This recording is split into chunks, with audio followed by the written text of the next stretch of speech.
nhớ cái cảm giác của chị. Tại vì thực ra ít người, cái điều chị vừa nói về Việt Nam á, là Việt Nam khống chế rất là tốt, nhưng mà cũng gần như là bọn em cũng ở trong đất nước, trong biên giới đất nước, cũng không bao giờ đi ra.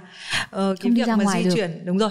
Đấy, tức là không đi ra. Đấy, và nhưng vẫn đi được trong nước chứ. Trong nước. Nhưng cái việc mà khi chị di chuyển và đặt chân đến Việt Nam, em tò mò cái cảm xúc lúc đấy nó như thế nào? Cái cảm xúc lúc đấy thì nó là một cái chặng đường rất là dài, đi từ LA mà nó lại qua rất là nhiều thủ tục. Nó không giống như những cái chuyến du hành trước đây của mình. Mình phải mang mặt nạ này, xong rồi phải mang cả cái bộ đồ bảo hộ đấy. Trong một cái chặng đường rất là dài từ Nhật về Việt Nam, nóng vô cùng. Sau đó khi mà lại ngồi ở phi trường Cam Ranh ấy, chỉ để làm một cái miếng giấy là khai báo y tế, mà mất 6 tiếng đồng hồ mới xong cái thủ tục đó để được ra ngoài lấy hành lý và di chuyển về khách sạn. Thì những cái cảm xúc nó cũng rất là lẫn lộn. Cái đầu tiên là cái sự tò mò và để xem cái khả năng tolerate, là khả năng chịu đựng của mình ấy được đến đâu. Nó có những cái đoạn mà nó sẽ, ví dụ như ngày trước mình đi du lịch, chị đi du lịch thì chị sẽ không phải đứng xếp hàng đông như thế và không phải bị chui vào cùng một chỗ. Nhưng mà bây giờ nó chỉ có một lựa chọn đấy thôi. Sau khi trên máy bay thì tất nhiên là cũng được xếp những cái chỗ ngồi tốt, nhưng mà đấy là một cái trải nghiệm mà chị nghĩ là nó cũng khá là không thể nào nói với tất cả mọi người. Tại vì sẽ có những người họ sẽ trở nên nóng nảy và tức giận hơn. Có lẽ đối với chị là một cái sự thử để là xem cái độ nguội của mình ấy, cái độ kiểm soát, cái kiên nhẫn của mình nó đến đâu. Và chị thấy là chị vượt qua khá là tốt. Cũng gọi là surprise bản thân, bởi vì đường đi thì rất là dài, nhưng mà luôn luôn trong cái chặng đường đấy và tất cả những cái mà gọi là bất tiện và nó trái với những cái thói quen sinh hoạt hàng ngày của mình, nhưng mình vẫn chịu được. Và mình chấp nhận để làm sao đi từ điểm A đến điểm B. Chị chỉ nghĩ là làm sao đến đích. Và đến lúc về đến khách sạn thì rất là thoải mái, relax, bởi vì nó đã đi qua một chặng đường rất là dài như thế. Tất nhiên thì bảo đi lại sẽ hơi Nhưng bây giờ em thấy rất là quý cái việc là hai chị em mình ngồi đây với nhau. Nên là mặc dù lúc trước đấy thì mọi người có hỏi, và đương nhiên là nếu mà chị Hà có thời gian thì sẽ mời chị Hà đến podcast. Nhưng mà cái tên podcast là Uống Gì Không, nên là em cũng đã hỏi trước khi chị đến đây thì chị chọn uống cà phê cappuccino. Có nhiều sữa nóng. Em cũng hay hỏi cái câu này với khách mời. Nếu đồ uống đại diện cho mình thì cái này có nói gì về chị không? Đồ uống đại diện hả? Cái này uống cappuccino thôi cũng chẳng biết có đại diện gì không nhỉ?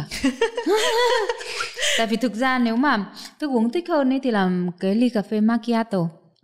Nó ít sữa hơn mà nó đắng hơn. Nhưng mà sợ là có những tiệm thì có tiệm không, nên là cứ nói một cái mà dễ cho người host. Chị nghĩ quá nhiều cho người host. Và kể cả bây giờ giả sử như mình đang có cái macchiato trong tay, chị là người cũng phải có một ít sữa đúng không? Một chút, có thể là càng già thì càng nhiều sữa hơn. Thế à? Em tưởng ngược lại. Thì bây giờ mình nghĩ là ví dụ cà phê là đắng đúng không? Cái vị nó rất là đậm đặc và mạnh, thì cái sữa nó vào thì nó làm cho cà phê nó béo hơn, ngậy hơn, nó mềm mại hơn đúng không? Dễ vào hơn. Thế thì chị thích cái sự tương phản đấy. Chị thích cái sự tương phản đấy, và chị nghĩ là có thể là càng về già thì càng nhiều cái béo ngậy hơn. là đắng chát. Và đồ uống có thay đổi nhiều trong quá trình gọi là càng già. Nghe nó hơi nặng. Tức là chị có từ lúc trước đến giờ thì chị có luôn uống cà phê không, và có thay đổi nhiều? Thực ra cái món mà hay uống nhất ấy là rượu vang đỏ và trà. Thì rượu bao giờ cũng đi với trà. Cà phê thì là những người nào thích hút thuốc lá thì mới uống cà phê nhiều. That's the pair. So thuốc lá, cà phê. Thế mà chị thì lại không hút thuốc lá. Thế thì chị uống cà phê giống như kiểu là để vui cùng bạn bè thôi, chứ còn nếu mà một mình buổi sáng hay là thế nào thì không có nhu cầu. Không có nhu cầu uống cà phê trong ngày. Gần như mỗi lần đi uống cà phê là sẽ cùng một người bạn nào đấy, gọi là social drink thôi Trần. Thế à? Nhưng mà em thấy chị nhắc đến thuốc lá, cà phê, em sợ chị dùng hệ quy chiếu của chồng chị sang không? Không. Đấy là sự quan sát của chị. Thế à? Chị quan sát thấy thường là những cái người mà họ thích uống rượu đây là nói rượu vang nhá, không phải rượu mạnh, thì họ sẽ thích uống nước trà. Tại sao lại thế ạ? Không biết, nó như một cái pair. Thế là ngày xưa các cụ mình nói câu là rượu chè thuốc lá cà phê gì đấy, đúng không? Thế xong rồi những người nào mà thích hút thuốc lá thì lại cũng lại hay. Chị không biết là nó có bổ trợ gì cho nhau không, vì thực ra nếu mà nói về hóa học ấy, thì cà phê hay là trà đều có caffeine, mà rượu với thuốc lá thì lại là những cái chất khác nhau. Thế không biết, chưa tìm hiểu. Thế nếu mà chị uống rượu vang thì chị uống đỏ hay trắng? Đỏ. Giống tóc của chị à? Và chị sẽ uống vào mấy giờ tối không, hay là rượu vang thường là uống buổi tối thôi. Ở nhà thì ăn cơm tối xong là cũng thường uống 1 đến 2 ly, nhưng mà thường là không uống trong ngày. Tại vì muốn để cho nó tỉnh táo ấy, để mình làm mọi việc. Thực ra uống rượu thì không phải là để say, nhưng mà khi mà mình uống buổi tối và có đồ ăn ấy thì nó cũng giúp tiêu hóa rất là tốt, tuần hoàn máu, và một cái nữa là nó làm cho mình cũng hơi vui vui, hơi phê phê một chút, thì buổi tối mình sẽ relax hơn. Nhưng chị có phải là người biết nhiều về rượu vang và chị đã bắt đầu uống như nào? Biết nhiều thì nói như thế nào là biết nhiều, đúng không? Chị cũng biết về rượu vang. Em nghĩ chị là người mà nếu mà chị làm thích cái gì chị cũng sẽ biết nhiều đấy. Thích cái gì thì sẽ biết, sẽ tìm hiểu đến cùng. Thế nhưng mà tại vì bắt đầu như thế nào à? Bắt đầu thì là chắc là từ ngày xưa lúc trẻ đã thích rượu vang rồi không? Thấy nó vui và nó có một cái gì rất là classy. Nhưng mà về mặt gọi là cơ thể thì chị không uống được các cái loại độ cồn nặng, ví dụ các cái loại liquor nặng là chị thua, không tiêu hóa được. Thế nhưng mà với rượu vang thì là cái thứ mà có lẽ là enjoy lâu nhất là từ lúc trẻ cho đến về sau này. Và tất nhiên là uống thì cũng phải tìm hiểu về các loại nho, về mùa, rồi là các loại region, các loại gọi là gì, vùng rượu khác nhau. Nhưng mà thì mình có biết một cái này không, là cái cây nho ấy, nó là cái loại gọi là cây, là thực vật mà nó có nhiều cái sự biến đổi về gen nhất. Trong chính nó hay là trong chính nó? Nó rất là kỳ diệu cái nho, cho nên là khi mà những người trồng rượu ấy, kể cả trong cùng một vùng đất, cùng gần tương đối chính xác về mặt khí hậu, về mùa đây, người ta không bao giờ thu hoạch được những cái loại nho giống nhau. Nó sẽ vẫn slightly different, nó vẫn hơi khác điểm tí. Bởi vì cái mã gen của nho nó thay đổi một cách, nó không có giống nhau và nó rất là phức tạp, tương đương với mã gen của người. Không có 2 người giống nhau, kể cả là twin, sinh đôi, cũng không bao giờ giống nhau hoàn toàn. Nhưng mà chị thích rượu trước xong rồi chị tìm hiểu chứ cũng không. Nhưng sau khi tìm hiểu những thứ như vậy chị có thích hơn không? Chị là thích hơn chứ, tại vì mà những cái gì mình đầu tiên khi mà mình thích một cái gì đấy thì nó có thể là bắt đầu từ sự tình cờ. Khi mà từ sự tình cờ mình bắt đầu bị gọi là lôi cuốn ấy, và tìm hiểu thì nó sẽ trải rộng cái trải nghiệm của mình ra rất là nhiều. Em chỉ nhớ là mình lần đầu tiên được nhìn một cái cánh đồng nho ở Pháp ấy. Chị thấy thì mình đi rất nhiều. Đấy thì New Zealand chị rất thích mấy cái clip của em đi New Zealand nữa. Nhưng cái lần đó em nhớ là em đến cái làng Cognac ở Pháp. Chị cũng đi rồi. Thì có rất là nhiều. Có rất nhiều, lúc đó thì em được biết, em thấy rất nhiều hoa hồng. Và lúc em đến vào tháng 5 mùa hè, bây giờ ngồi một chỗ như này, cái chuyến đi nó thèm kinh khủng khiếp. Sau đấy thì em thấy người địa phương họ giải thích một ý em cũng thấy hay. Nó không liên quan trực tiếp đến cái khám phá về gen của nho, nhưng mà họ nói là họ trồng nhiều hoa hồng bởi vì là mục đích của hoa hồng là nếu mà có một cái con dẹp hay một cái gì đấy thì nó sẽ ăn hoa hồng trước. Họ nhìn cái hoa hồng đấy như một cái dấu hiệu để họ phải lao ra bảo vệ cái cánh đồng nho của họ. Đấy, thì thành ra mình cứ đến mình nghĩ hoa hồng là một thứ đẹp đẽ và kiểu như là cứ giờ hợp đấy, hóa ra là một cái nơi, một cái coi như chỗ để báo hiệu cho cái chính mà họ quan tâm. Đấy là ở Pháp, và cũng có những cái phần đông tất cả các region rượu khác ấy, các cái vùng rượu khác thì họ cũng có những cái việc là họ xây dựng một cái ecosystem ra ngoài những cái thửa ruộng nho. Họ cũng có những các loại cây hay là các cái con nuôi các loại con chim chứ các thứ khác, để mà cũng cùng một mục đích thôi, để bảo vệ cho cái cánh đồng nho đấy. Đúng rồi. Tiếc quá nhỉ, hôm nay đáng lẽ mình phải ở trong đây hay có rượu, toàn rượu nặng chị. Thôi uống cà phê ban ngày uống cà phê. Ôi, văn phòng này chơi nặng đô thế. Nặng đô thế, toàn rượu nặng thế. Tại vì cái bạn sếp của em hay được tặng rượu. Hơi tiếc là chúng ta đang làm podcast vào lúc 1:30 chiều, chứ còn nếu mà lúc này ở đây thỉnh thoảng nhìn thấy mặt trời lặn cũng rất là đẹp ở giữa hai cái tòa nhà này. Đấy. Đẹp đấy chứ. Vâng, đấy, lúc đấy là đã có thể mời chị rượu rồi. Quay về một cái câu hỏi em cũng rất hay hỏi mọi người. Gọi là phủ nghiện đấy à? Em nghĩ là nếu mà đúng nghĩa về đúng cái tên uống gì không là mình sẽ rất là thoải mái, mình uống gì cũng được, miễn là mình đưa đẩy câu chuyện. Nhưng mà thực ra em uống rượu thì sau đấy trông em sẽ rất là mặt đỏ à? Vâng, bị đỏ mặt à? Nhưng mà trông lại còn không những đỏ mà còn sưng cái trông thế á? Hơi. Có bị dị ứng không? Em có. Thế à? Nó hơi trông em không được thông thải. Đấy. Một cái câu hỏi nữa em hay hỏi mọi người về chuyện sách. Chị cũng là người hay đọc sách đúng không? Đấy, câu này đơn giản lắm. Nếu mà chị phải lên hoang đảo vào ngày mai, không biết ngày trở về, nghe nó cái màu nó thì và chị chỉ được mang một cuốn sách trong cái thế chuyến thì đi chắc đấy. chắn phải là cái kiểu dạng cầm nang để gọi là survival, cầm nang để mà xem là trong trường hợp này phải làm gì. Tại vì mình cũng chưa bao giờ mà biết phải xử như thế nào trong một cái tình huống như thế đâu. Thế chị nghĩ ngay đến cái đấy à? Câu trả lời của chị y hệt ông xã nhà em. Thế à? Và em thấy rất ngạc nhiên vì một cái câu trả lời đấy nhưng mà nói bao nhiêu về tính cách. Thế còn những người khác thì trả lời sao? Người ta sẽ có người sẽ mang kinh Phật lên này, có người sẽ mang những tiểu thuyết thật là dài đấy, có người sẽ mang một cuốn hồi ký mang kinh Phật thì người ta ngồi trên hoang đảo thì tự người ta cũng phải thành Phật rồi, cần gì phải đọc kinh để học nữa. Nhưng người ta sẽ mang một cuốn hồi ký của một ai đấy rất dày này. Đấy, còn có những người như chị Hà và anh Steven ở nhà, tức là chưa kịp nghĩ gì cả. Cái đầu tiên là mà một cái dạng 101 cầm nang làm gì làm sao để chặt gỗ hay là làm thuyền hay làm nhà như thế nào, đại gái thế. Nếu mà mang được YouTube thì tốt. Đang là sách cơ mà. Thì đấy là đang gọi là ước mơ.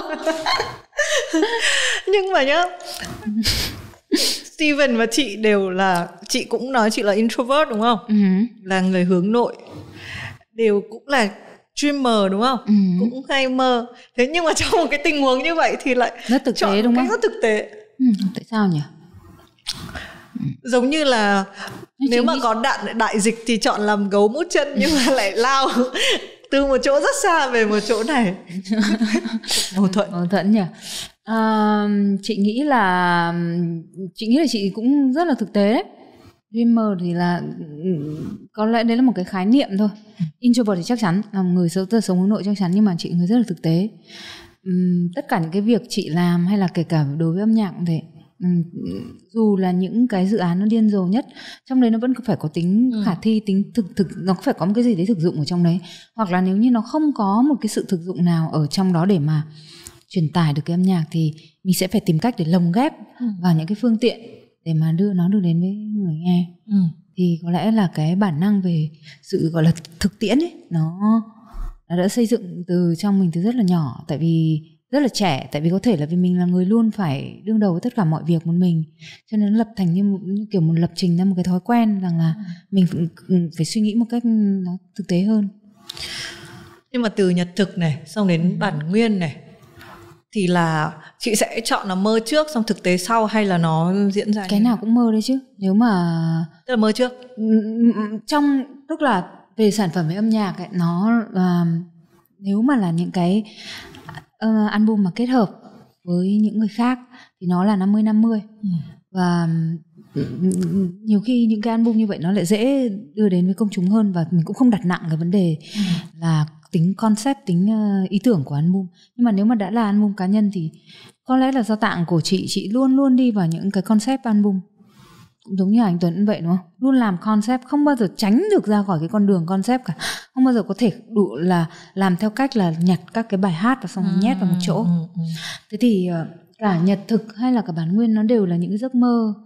Cái giấc mơ rất là đẹp ở những cái time frame, những cái quãng đời khác nhau của chị. Và ở trong khi mà người ta nghe và những cái người nghe người ta bắt đầu bị get into hay là bị bắt đầu đi vào trong cái thế giới đấy thì người ta sẽ thấy là nó rất là mơ mộng, rất là đẹp. Thế cái thực tế thì cái thực tế là ở việc mình phải làm sao để đưa những cái cơn mơ cá nhân đó trở thành một cái sản phẩm mà có nhiều người nghe được. Ít là nếu không nhiều người nghe thì phải có một group người nào đó họ đi vào họ chia sẻ hoặc là họ cảm nhận được cái công việc ấy của mình. Tại vì có nhiều nghệ sĩ khác thì chị thấy là cũng có nhiều người mà làm những cái concept album nhưng mà nó có thể là cái ý tưởng nó không rõ ràng, hoặc là cái cách họ tiếp cận đến với công chúng ấy nó không được mạch lạc, thì nó cứ bị dội lại, người khán giả người ta nghe và người ta không có cảm nhận gì hết. Nhưng cái việc như chị nói là để biến cái giấc mơ của mình thành một cái giấc mơ của một nhóm người hay là của cộng đồng ấy, thì mình có cái cách nào mình đo cái đấy không, hay là nó chỉ là một dạng cảm nhận? Lúc khi mình trẻ và mới làm thì nó là cảm nhận cá nhân và có nhiều tính chủ quan, cho nên có nhiều những cái sản phẩm khi mình làm lúc mình trẻ có thể nó trở thành một thử nghiệm nhưng nó không phải là một cái sản phẩm thành công. Càng về sau thì vì có thể do cái tính con người của mình nó là người lãng mạn ấy, hoặc người mơ mộng, thì nó cái tính chất đấy nó không mất đi, nhưng mà nó không còn là ở tính chất thử nghiệm nữa. Nó sẽ có những cái mà nó phải ra tấm ra món, nhưng mà cái đầu tiên để đo ấy là những cái người làm cùng. Khi mình làm một công việc gì đó mình sẽ phải lập cái team, đúng không? Và tất cả những người trong cái team đó họ cũng có cùng cái cảm nhận với mình về cái đường đi mà mình đang cái gọi là cái roadmap mình đang vẽ ra cho họ. Thế thì tất cả những người khác nhau và lại có cùng một cảm nhận như thế thì nó không còn phải là cái tính cá nhân mà mơ mộng nữa. Tức là nếu mà quan điểm của một người nói quan điểm, nó lên ý kiến thì nó là quan điểm. Nhiều người mà cùng có một ý kiến thì nó là sự đồng thuận. Đó. Nhưng em nghĩ là cái roadmap mà chị vừa nói ấy, nó chỉ xuất hiện và làm được trong quá trình làm nhạc và ra tác phẩm. Chứ còn từ lúc mà tác phẩm nó hoàn thành và nó được tung ra thì em nghĩ là nó cũng khó đấy. Nó cũng khó tại vì nó lại phải connect với cái gọi là có cái sự kết nối với cái bộ phận làm truyền thông. Và cái đó lại hoàn toàn phụ thuộc vào việc rằng là mình kết hợp với ai trong cái quá trình truyền thông đấy. Tất nhiên thì chị là bởi vì chị luôn làm những cái sản phẩm nó không thuộc về đại chúng và nó cũng hơi thách thức đối với người nghe, cho nên ở cái cương vị của một cái nhà sản xuất ấy, chị luôn luôn phải tìm cách lồng ghép nhiều phương tiện vào đấy. Chẳng hạn như với ở Bản Nguyên thì những cái phương tiện lồng ghép của nó là một bộ sưu tập thời trang của quần áo đường phố, street clothing, rồi một cái những cái video, những cái mà MV, những cái clip, và cảm nhận một cái bài hát mà được vẽ tay toàn bộ từ đầu đến cuối. Tức những cái điều đó trước đây ở trong thị trường chưa có ai làm, hay là còn hẳn một cái game mà chơi nhạc bản nguyên nữa. Đó. Thế thì đấy là những cái phương tiện mà mình phải tìm cách trong mỗi một cái dự án mình sẽ phải có những cái sự lồng ghép về phương tiện để nó trở thành một cái platform mà nó có nhiều, nó có đất chơi, nhiều chỗ chơi hơn, nhiều người chơi hơn. Thì cái tính càng nhiều người chơi thì cái tính lan rộng nó sẽ càng lớn hơn. Nhưng cái phần này chị có tự tin không? Bởi vì em nhớ là mình có một lần nói về cái câu chuyện là khi mà cái mạng xã hội này hay là các cái phương tiện đại chúng nó đang chuyển hết từ mainstream hồi xưa sang một cái mà kể cả những người làm truyền thông rất là bộ số, tức là không còn nắm được trong tay. Em thấy có những cái bảng xếp hạng mà nó không hề tồn tại trong tưởng tượng của những người làm nghề cách đây vài năm. Bây giờ nó thành, ví dụ như là khi mà Spotify tung ra một cái rap, xong rồi các nghệ sĩ đua nhau share là tôi đã được từng này stream ở trong năm này đấy, thì thực ra cái đấy chính là một cái cuộc đua, một cái bảng xếp hạng. Sợ nhỉ? Đua nhau nhỉ? Rồi đấy, YouTube cũng thế, từ lúc có cái top trending thì tất cả mọi người coi cái đấy là thành cái chuẩn mực, thành cái gọi là cái mục đích, đúng không? Mục đích là phải đấy, làm để mà leo được lên đấy, đúng không? Hay là cần bản thân, ví dụ như câu chuyện mà em trò chuyện với Hà Anh Tuấn chẳng hạn, rõ ràng là một cái người mà nếu mà gọi là một cái bảng xếp hạng là cái việc đi hát, bán vé thì rất là giỏi. Nhưng vẫn có những cái lo sợ khi mà lên một cái nền tảng số, lẫn luôn kiểu hoang mang là mình cần hoang mang chứ. Đúng rồi. Hoang mang đấy, chứ. Thì hoang mang và vẫn phải luôn tìm thông tin đấy.